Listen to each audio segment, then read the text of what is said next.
Hello, everyone. Thank you for joining us. I'm Charlie Fitzpatrick. I get to be a session moderator today. We are in the session using GIS to prepare for life after high school. We've got 3 speakers today. They'll each do about a 10-minute block of time, and then we'll have time for Q&A at the very end of the session. So we're going to go from east to west. We're going to be just like the sun, east to west.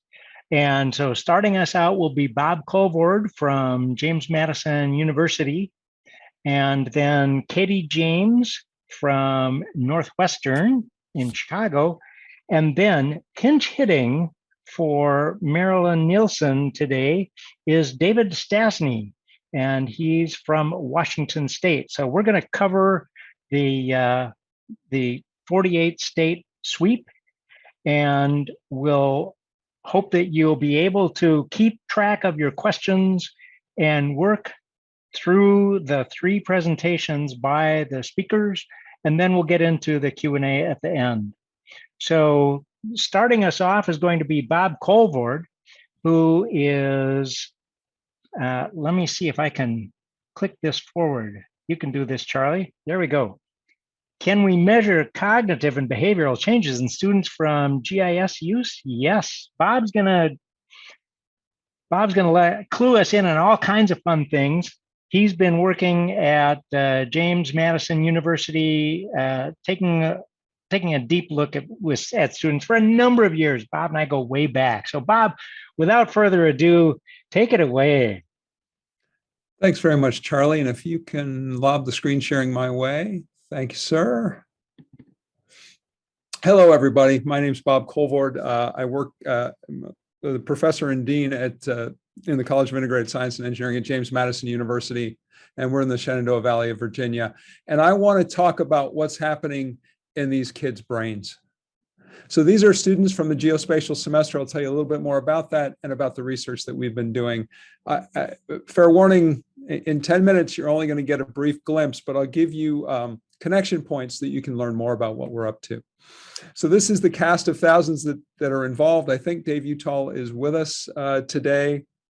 And this has led to some other projects, and been working with Katie James, and you're going to hear from her next. So very briefly, we're going to tell you about the research study that we've done. I need to tell you just a little bit more about the geospatial semester so you have some context for it. Then we'll share some highlights and then what's coming next. And we're hoping, particularly as we come out of the pandemic, that some exciting things are on the horizon. So a little bit about our current study. It's a multi-institution collaboration. David is at Northwestern. He and I have been working together on these sorts of things for quite a long time. And we're working also with Adam Green at Georgetown and Emily Gross-Nickel-Peterson, who's now at American University, but was at JMU as a postdoc on this project when we got it started. The test bed for us is the geospatial semester. I'm going to tell you more about it in a second, but this is the Cliff Notes version. We've been doing the geospatial semester for 16 years now, including through the pandemic. We have hundreds of kids each year participate. More than 5,000 kids have actually earned college credit through the run of this. And there are a couple of papers highlighted if you want to learn more about the geospatial semester or some work that we did previously. We still think, no one has convinced us otherwise as of yet, that this is the first attempt to look both at behavioral and cognitive impacts of GIS in a K-12 classroom setting. So just a little bit about the geospatial semester. So we are, as you might tell from the logo, seated in the state of Virginia in the US, for those of you that are international. And the geospatial semester, it's a little bit of a misnomer because in most schools, it happens over a year-long time period, but it's a project-based class. And the class culminates with self-directed student research projects that are GIS focused. This is taught on-site in Virginia high schools, but it has regular visits by JMU faculty members. So we call this mentored dual enrollment. The JMU faculty serve as mentors, they serve as technical advisors, project advisors, and they really help let us do quality control across the more than 24 schools that are part of this. And the students can earn JMU credits. They can earn college credit for the experience, and that's offered at a substantial discount. There's a ton more information about the geospatial semester online at the website given, and I'll also put my contact info up. Happy to chat with you, and also happy to chat with you about how you might start something like this where you live. I mentioned those culminating projects. In the pandemic year, we were forced entirely online. So many of our students actually do their projects in ArcGIS Pro, but this year everyone worked in online. We annually do a project competition amongst the students of the geospatial semester. I just want to show you a couple of our prize winners. This particular, and both of these are story maps, and they are linked on the website. This was focused on redistricting and gerrymandering, and that has been a regular topic of interest. And then a second project was actually focused on studying urban heat island effect in urban areas. This was actually done in Richmond, Virginia. Okay, well, let's talk about this study. So we have this dual enrollment class that we've been doing for a long time. Interesting things are happening, and we can tell you any number of stories of students that have done really cool projects, that have gone on to intriguing college work, internships, the whole bit. But what we didn't have was quantitative evidence. And so David Utall and I had been working on some pilot studies, and we teamed up with Adam Green to actually do as close to a control group study as we could manage. Now, all of us work in education, and we understand that it's impossible to do what laboratory-based psychologists would consider a control group. We can't just change one thing and keep everything the same. School is a very fluid place, but we found a scheme where we could match our students that are taking the geospatial semester with equivalent students who were not. And that the scheme is called propensity score matching, and it basically gives us an opportunity to do comparisons, and for us, before and after. So we look at the kids, and we do a number of we take a bunch of data at the start of the school year, and we do many similar kinds of things at the end of the school year. And so we're able to look at change over time, both in terms of psychometrics. So we do standard spatial thinking kinds of things. We do video interviews to look at behavioral changes. And we take a subset of the students to Georgetown, and we put them in their fMRI machine where we can do brain scans. And coupled with that, we have data about their academic performance. And so all of this mashed together gives us a chance to correlate the cognitive impact of GIS with student spatial problem solving skills. And I want to show you two results today, one on problem solving and one on cognition. Oh, skipped a slide. In all of the work that we do, we find no difference between the groups at the start of the school year. So there is no appreciable difference between the kids taking the class and the kids not taking the class. But by the end of the school year, and this is based on looking at transcripts of video interviews, we see that students at the start of the school year, everybody's really bad, actually, at using spatial representations in their problem solving. But the students in the geospatial semester show a very marked improvement in this particular problem solving skill. This is a piece of work that comes out of Emily Hollenbeck's PhD dissertation that she did with David in 2019. And there's a whole nother half an hour I could spend talking you through those particular pieces. But the point is, we're starting to see, we're able to measure differences in students that have had this GIS experience. The other piece that's really intriguing is the brain scan piece. And the way that we do that is when you have the students in the MRI, they really aren't able to manipulate a computer. You can't have them do GIS, but what we can do is we can have them do some reasoning tasks. And one of the reasoning tasks will probably, and this, I should give you a trigger warning back to those of you that took the SAT test, these will remind you of the kind of syllogisms that you did in the SAT. But they have to do with relationships. And so there's a spatial set of relationships in front of, behind. Well, what's the relationship of the ape and the dog? But there's also non-spatial relationships. right, where the metric has to do with something that has no spatial component at all.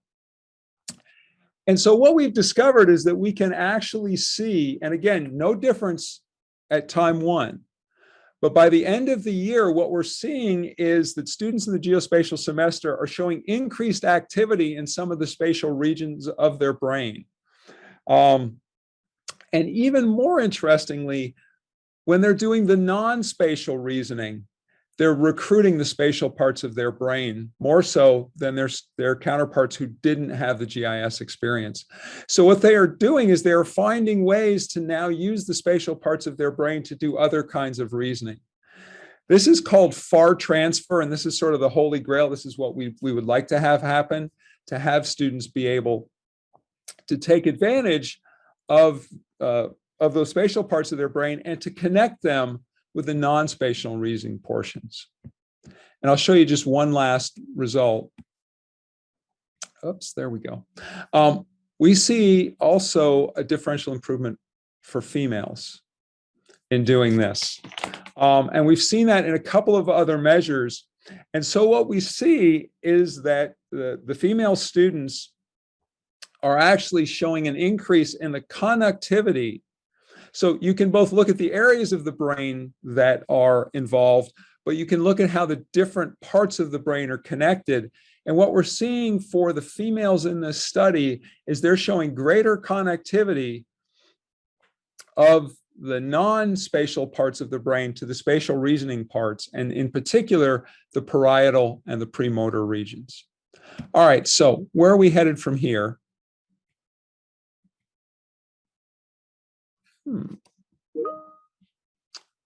That was interesting. So we have been working on, so the big question that remains for us is, I'm not sure why I lost my screen share, but let me just, rather than waste the time, let me just tell you about it. The big question is, okay, well, this is great. We do this over a year.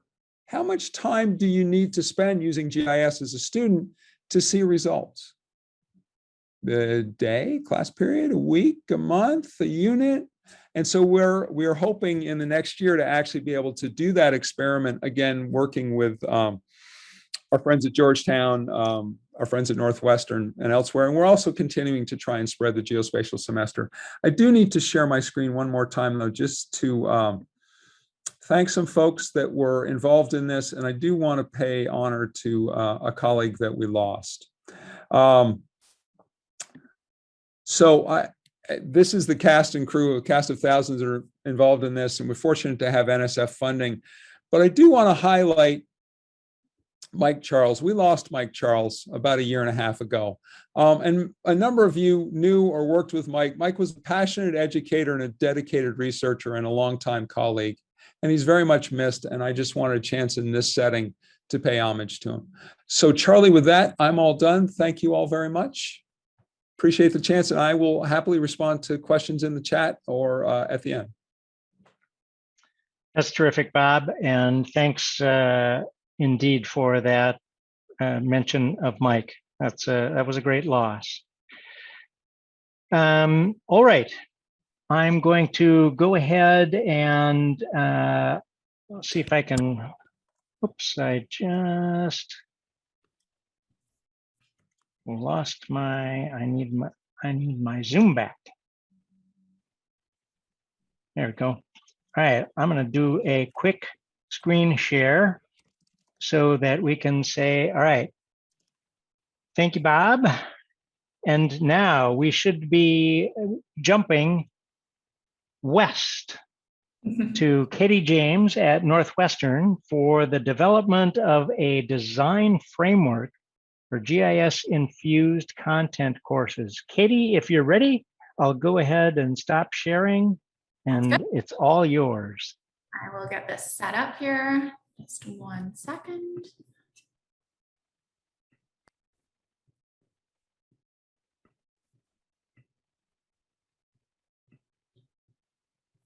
All right. So hi, everybody. I'm Katie James, and like Bob said, I'm representing the Chicago Geospatial Semester Project team to talk about some of our work in Chicago Public Schools. Bob is, of course, a part of that, as is David, who's here as well. So this work is part of a partnership that builds on the original geospatial semester, which is this year-long GIS high school course that Bob just talked all about. Thanks for the setup. So in Chicago, the goal of our project was really to adapt the GSS to meet the needs of Chicago public schools. And we focused in particular on the career and technical education program, with the goal of building career relevant GIS skills in the career pathways that students are already pursuing. So one of the main purposes for which we use GIS on this project is to support the development of spatial reasoning. And spatial reasoning is this really important part of thinking and learning in STEM and beyond, but it's very rarely explicitly taught in the classroom. And there have been really few efforts to design learning environments that support it. What's important, though, is that there's evidence that spatial reasoning does improve with experience, including through GIS. And so these spatial learning experiences might really pay off for students. So given the value of GIS for supporting spatial reasoning, we thought an important next step is to understand how to effectively bring GIS into the classroom. So our work is pretty heavily informed by Cynthia Coburn's spread and scale framework, which you see here. So spread is the process by which tools, practices, and programs move to a greater number of people, and scale is the outcome that you're targeting. In terms of context, on our project, we focus on the individual and collective level. So that includes stuff like teacher identity, knowledge, and skills, and also on the organizational level, which involves administrative support. Thinking about scale, we choose to define scale as adaptation, which really privileges modifications that reflect the context over more strict fidelity, with the goal of supporting very widespread use. So the work I'm talking about today looks at how GIS-infused instruction was adapted in two very different contexts, with the goal of understanding the affordances of each approach. So this project is, like I said, in partnership with the CPS CTE program. And the initial goal of that partnership was to adapt the original geospatial semester model for CTE capstone courses, which is a year-long project-based course, kind of a perfect match. We worked with the CTE office to identify pathways that would be a good fit for GIS. And then the CTE department recruited teachers from those pathways to participate. It didn't take us very long, though, to realize that more capacity building was needed just to help students build the really complex GIS skills that they would draw on in the year-long course. So we incorporated content courses that were outside of CTE that could support that capacity building. So rather than the entire GSS model here, we really started to focus just on spreading tools and practices. And also we started using more of a bottom-up recruitment strategy, just based on individual teacher interest. So the teachers participated in a series of professional development workshops over the course of 2 years, and they each co-designed a sequence of GIS-infused lessons, which they implemented. The case study data includes classroom observations and teacher interviews that both happened during the first year of implementation. And I'll kind of glaze over the details, the nitty-gritty of the methods in the interest of time today, but happy to talk about those. So as the teachers began implementing their lessons, we really noticed differences in organizational and individual contexts, especially related to teacher identity. So our case study focused on 2 schools where these contrasting teacher identities really emerged. The first is Jackson, which is a high-ranked selective enrollment school. And at Jackson, there was no organizational level GIS initiative. So we were just working with 3 individual teachers, and they all taught different classes. So each of the GIS-infused courses there was really standalone course. And the teachers viewed themselves primarily as content teachers and framed GIS as an instructional tool to convey disciplinary content. On the other hand, Addison is a wall-to-wall CTE magnet school. And from the very beginning, there was a lot of interest from the principal at Addison in developing sort of multi-year GIS trajectories in a lot of the pathways. He actually mandated that all CTE teachers and several sophomore level teachers that kind of could support these capacity building courses participate in the project. And at Addison, the teachers had a very different identity, right? So they identified as both GIS technology instructors and content teachers. And they saw GIS skills and content understandings as really equivalent priorities. So the first case, Mr. Bradley, remember he's at the selective school, he teaches a standalone course, and he identifies as a content teacher. So in his focal lesson, he provided a set of pre-made maps that contained information about world religions and geographic factors like climate, elevation. Students toggled between the maps to analyze the data, focusing on understanding the spatial patterns. So we're going to look at a quick clip from the end of that lesson where they're discussing the spatial patterns related to the spread of Buddhism and Hinduism.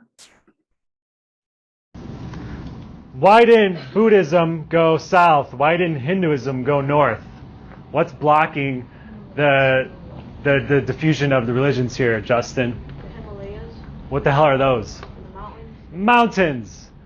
The tallest mountain range in the world. And they kind of extend this way. That's why these have maintained their traditional beliefs, because again, the mountains and very tropical areas are very difficult to get through. So these areas never were really touched by Buddhism. Instead, Buddhists went around using the ocean, and thus they reached over here. Why on earth then would these Buddhists be so different than the ones from the north?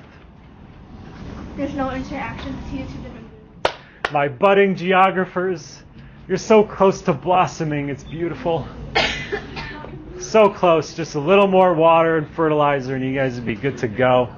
So as the video illustrates, this lesson did enable students to generate some spatial insights. It seemed to enhance their understanding of the content, and they were building spatial reasoning skills while doing that.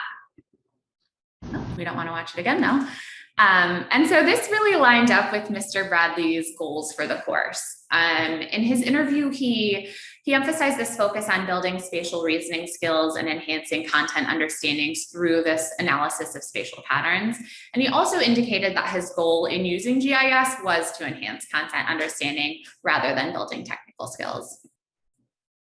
So overall, his approach really focused on efficient, user-friendly lessons that minimize both the time commitment and the technical skills required, which made these lessons very usable by GIS novices without a lot of training.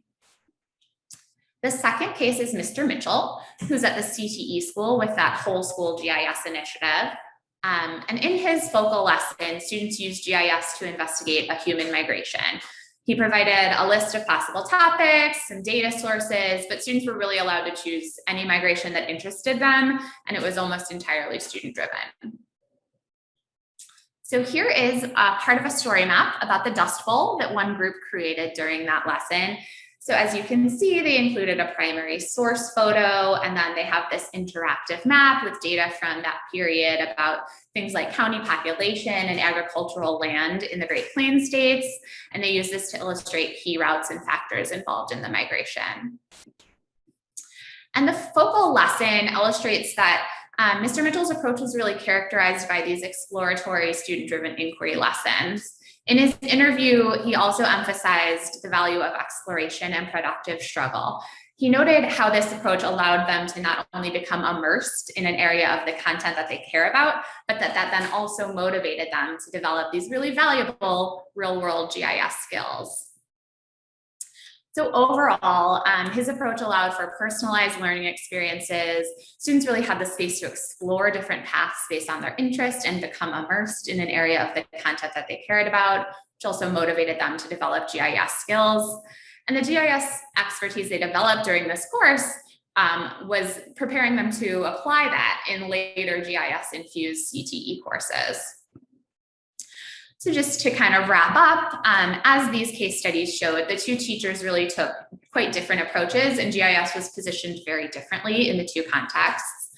Mr. Mitchell's course was part of this organizational level GIS initiative, and so he had this goal of building capacity for future courses. And we think that his identity as both a content teacher and a GIS instructor may have shaped his practice. leading to his focus on developing GIS skills through these student-driven inquiry projects. On the other hand, Mr. Bradley's standalone course wasn't supported by capacity building courses, and it wasn't connected to future GIS courses. So since he mostly identified it as a content teacher, there was really only minimal time that could be devoted to learning the technology. So we think that the contexts where the instruction occurred really shaped both the practices and the purposes for using GIS. And in terms of what spreads, we really shifted our focus from the entire geospatial semester model to adapting just tools and practices, which gave teachers flexibility to adapt their approach to their context and allowed for both of these appropriate adaptations. Looking forward quickly, we're currently co-designing a set of capacity building content courses and CTE pathway courses that integrate GIS. We plan to scale up with new teachers this summer and next school year. We also plan to shift the who spreads from us, the researchers, to the teachers themselves and the organizational leadership. So to this end, some of our experienced teachers are actually starting to get involved as teacher leaders who are going to help train the new teachers to implement the courses, with the ultimate goal of creating a sustainable infrastructure to support GIS instruction in CPS. Thanks. Very cool. All right. Thank you for that. And let's now shift to the farthest west, and we're going to have David Stasny, pinch hitting for Maryland's Nielsen, Geospatial Learning in Rural Schools, Opportunities and Implementation. David, if you're ready, I'm going to stop sharing and you can fire your presentation up. I am ready. And I think that We can see it. Okay. Most of you know I'm stepping in for Marilyn Nielsen, but the reality is that I've been, part of this NSF grant that we've got that I'll tell you about, and a big part of our GIS community at Spokane Community College. So we're all the way west. So for those of you that are a little geographically challenged, we're in rural eastern Washington, so the opposite side of the state. And really, just to give you a little bit of background, we've been doing GIS at Spokane Community College, since the late 1990s. And when I got there, they really only had one class, and it wasn't transferable to universities. So we made that Introduction to GIS class, first of all, a transferable course. We have since added an advanced GIS class that has 4 credits. And one of the things that we really harp on is this connection with community partners. So as part of the advanced GIS and this applied research in GIS, we physically have students in some cases meet with community partners or they're communicating with community partners to do real projects. So these are not things that are just done out of a textbook. These are actual projects that community leaders need help with or are willing to have students help them with. And so it's a pretty cool approach, more of a technical approach. Just wanted to kind of set the stage that we've also got, applications of Collector and Survey 123, and we're using drones. And so we were awarded an NSF grant in 2018 prior to COVID. And really the whole focus was to bring GIS awareness to the rural areas of Eastern Washington. So it's kind of bad enough that even in the bigger city centers, a lot of the high schools are not using or utilizing GIS, especially since it's free. But we really wanted to bring awareness to the need for GIS skills to the rural areas. And we were going to do that by providing some hands-on workshops for teachers. So we're getting to the students through the teachers, as was nicely demonstrated from the previous presentations. And we recognized early on, and we did learn this as well, that teachers are very busy. So we had ready-made lesson plans and examples, and we wanted to work with them and really to create the relationships so that we could get to know them a little bit better and get to know the students and then provide a path to the technical programs in our environmental sciences department. And there were 3 faculty members as part of the NSF grant. There was myself and Marilyn Nielsen and Aaron Rudders, who also teaches in water science. And so why target the rural areas? So maybe some of you, depending on where you're at, are familiar with this, but in our area of Eastern Washington, they make up the vast majority of jobs that are available are these like forest and conservation technicians. And they're competitive wages. And really there is a strong need for students to be going into these careers. And it's not just about like going to chop down trees, right? As most of us know, a lot of this is becoming very technical. So they have to understand GPS. They have to understand how to use tablets or phones and applications that they can, kind of bring into GIS to understand their geospatial awareness. So there's that part of it, which is really just getting the teachers and students to understand that, just because you want to live in a rural area or work in a rural area, there's both a demand, but there's also a need for these skills. You can't just go out and learn some of these skills because they're not going to train you on the job. And then the other thing that's interesting about the rural areas is obviously if you're familiar with Seattle, the Amazon capital of the world and things like that. But in rural Eastern Washington, all of the counties outside of Spokane are below the median household income. And so access is really a problem just in terms of the bandwidth and getting, some of these places do not have internet access. And so we really wanted to kind of get out there and develop these relationships and get GIS kind of in the schools in a sense. And as was kind of pointed out again, why high schools? We know that there's other initiatives, even at lower grade levels now, but the reality is a high school diploma is the education that most people receive still today. And I think that's especially true in rural areas. And what we have learned, even before getting this NSF grant, is that GIS is a standalone resume building skill. So I teach in a water science program, and we have students that get hired just because they know how to use GIS and they know how to use and implement, field techniques with GIS. They'll be hired just because of that. And I think, again, as was pointed out by the previous talks, is that the early exposure, it just helps them to realize what the possibilities are. Because a lot of times students and teachers, is what we found out, they have no idea the types of careers that await them out there, right? And I think it's kind of a, without getting too off topic, it's really one of the problems in education is that we do a great job maybe educating people, but we have students with bachelor's degrees and master's degrees coming to our technical programs because they really have no hands-on skills and they're not sure how to get out there and resume and network and, all that kind of stuff. So what we did was we had 12 participating teachers spread out all throughout Eastern Washington and 9 participating school districts. And so for the first year, we had a workshop where we met face-to-face, and that meant us traveling. And in some cases, just to give you, geographically what we're talking about here, our furthest sites can be a 4-hour drive away. So these are not places that are obviously really close to us. And in some cases, as was pointed out, they don't have internet access. And what we then did as well is we had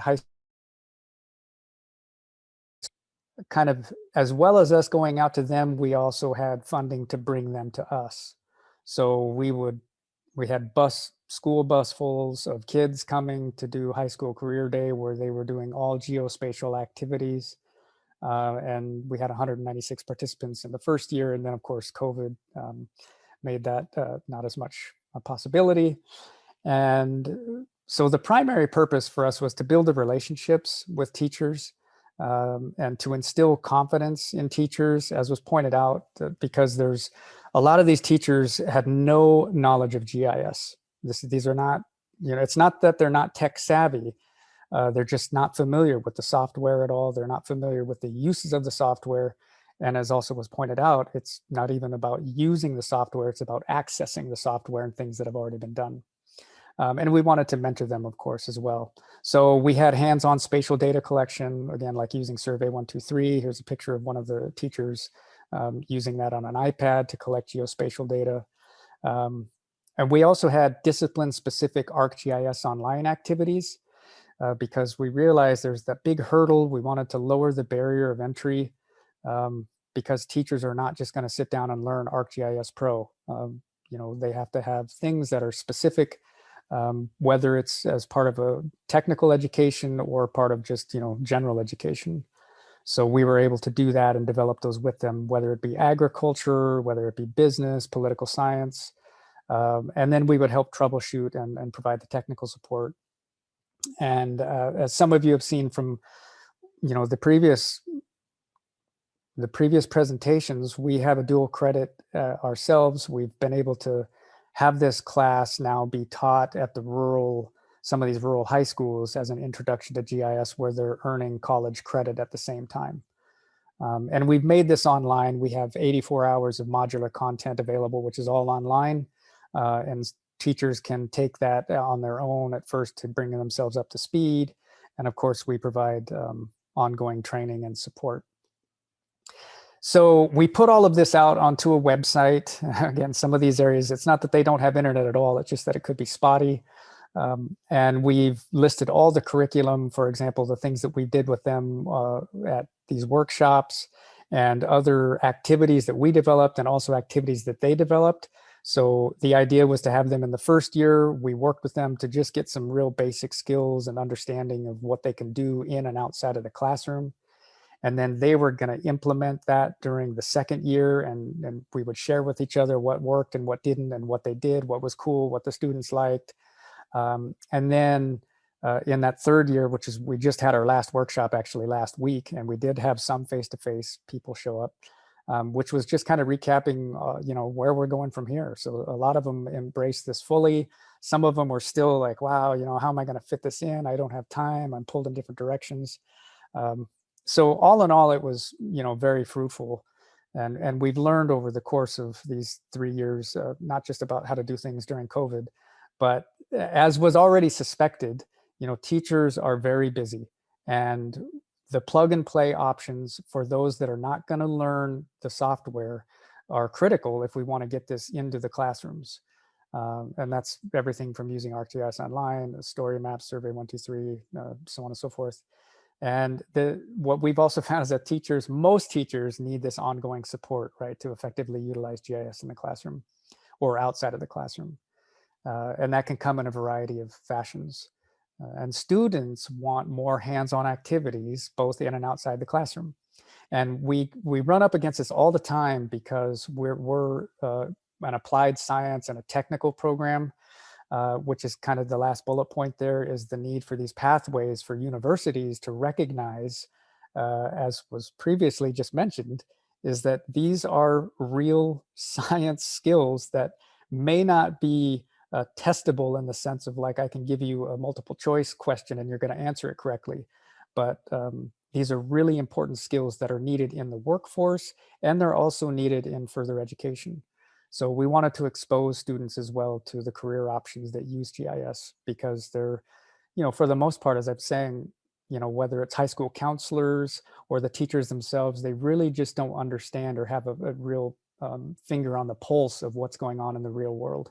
And that's what we were really able to bring to them, is to share with them what we're doing. I mean, you know, we work with the United States Geological Survey, we work with conservation districts, state, federal agencies, and they're on our technical advisory board. So it's not just, you know, kind of talking the talk. We're able to kind of walk the talk. So, and I guess now we'll open it up at the end or in the chat room for questions, Charlie. And Terrific. Stop sharing my All right. screen. So if we can get the three presenters to camera back up and join us. If you've got questions, let's see, we've got some really interesting discussions that have been going on, quite lengthy in some of these. Let me just ask Bob and then Katie if there are some pieces that you want to enter, particularly from the chat, since you guys got to start first. Bob, have you got anything? Yeah, I think I misunderstood Lori Hare's question initially, and I think her question was about the follow-up work that we're going to do. And the whole idea is, rather than looking at our delta T or change in time as a year, what if we do it over a month? What if we do it over a week? So we think the biggest challenge this year was to recruit study participants for next year, because schools were not very keen on having much to do with us through the lockout. But we think that we've got that managed. We think we've got a study designed. So we're going to stand it up in the fall, probably a month or two into school. Okay. That was the one question that I think came our way. Katie, was there anything that you wanted to jump in and add? Sure. So I see one from Becky about access to technology and funding at the two schools. At these two schools, it was very similar. They both had Chromebook carts in every classroom. Technology was very easy and available. We did have other schools where it was much harder. They had to kind of rotate through a computer lab or some such. And frankly, those teachers had a harder time getting it off the ground. But these two schools that we looked at today were very comparable in that way. Cool. And David, yeah, somebody took the my question, and this last question is for you.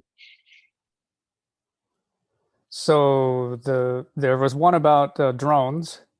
And there's one here about have you done work with high schools? Yeah, so the first one about drones, we used Drone Deploy, and we've been doing this for a while now. It's a great, students get all hyped up and they like to see the drones, but it's not just about using drones, like just going out to fly. We're actually collecting scientific information, right? So again, we've done work with the U.S. Fish and Wildlife Service, for example, flying over wetlands, calculating volumes and areas and things like that, bringing those right back in as shape files to GIS and then having them do analysis, vegetation surveys and things like that. And again, so we use Drone Deploy. It's not the Esri kind of product yet, but and then as far as work in the Tri-Cities, we didn't go that far, and it wasn't that we wouldn't. It's just that we were limited to who was. We kind of like what Bob just mentioned, is trying to get people engaged is sometimes the bigger challenge. But once we had them on board, of course, we would do everything we can to keep them engaged. So David, could I ask a question? It sounded like you all were at the end of funding for this. So what comes after the funding's done? Yeah, and so like I said, we just had our last workshop. We are going to apply for an ATE grant. That's the Advanced Technological Education grant through NSF. Hopefully to carry on in a different way. We really want to physically get out to these places, which is hard to do.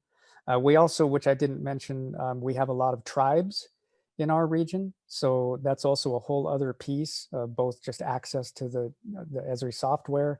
And, their tribes do a tremendous amount of work in the real world out there with fisheries and forest management. And so our plan is to we're kind of doing it anyway. The NSF was, a help boost us to kind of see that, yes, this is a need that we need to carry on with. And, if we can just get the administration from the top down to buy into it, that would be great.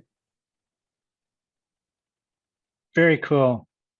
Well, as always, as you probably have realized in your classes, time flies when you're having fun. And this block of time has raced by as quickly as we can accomplish these things. So I do want to say thank you to everybody who has been participating in this. We've got lots more to do. We hope that you will be participating in some of the SIGs at the end of the day, because that's going to be an opportunity for you to combine some of these interests that you got. I do want to say thank you for all of these participants. I recognize a number of these names, and there's a lot of interest in what is happening with GIS in schools and immediately after schools. And so please keep sharing with each other. And Rosemary, I think we're ready to rock and roll. You can go ahead and shut her down. All right. Thank you, everyone. Thanks, everybody.